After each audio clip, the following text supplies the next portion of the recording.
அந்த கழுதை மேல ஒரு ஏபாரி டெய்லியுமே துணியெல்லாம் வச்சு துவைக்கிறதுக்கு எடுத்துட்டு போவாராம். அன்னைக்கு சாயங்காலம் துவைச்சு முடிச்சுட்டு வீடு திரும்பும்போது ஒரு கிணத்துக்குள்ள அந்த கழுதை விழுந்துருச்சான்.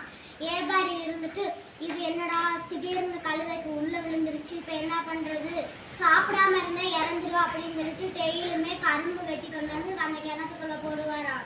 அந்த கழுதை தின்னுட்டு ஒரு படிக்கட்டு தின்னுட்டு என்ன ஒரு படிக்கட்டு வைக்குமா, நாளைக்கு தின்னுட்டு என்ன ஒரு படிக்கட்டு வைக்குமா, இப்படியே வச்சு முயற்சி செஞ்சு மேலே ஏறி வந்துருச்சான்.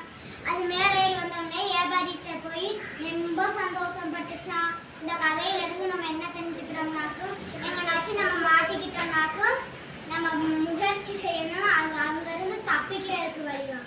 Very good. முயற்சி செய்து முன்னேறணும். இதான் இந்த கதையிலிருந்து தெரிஞ்சுக்கிறோம். கிளாப் பண்ண நல்லா.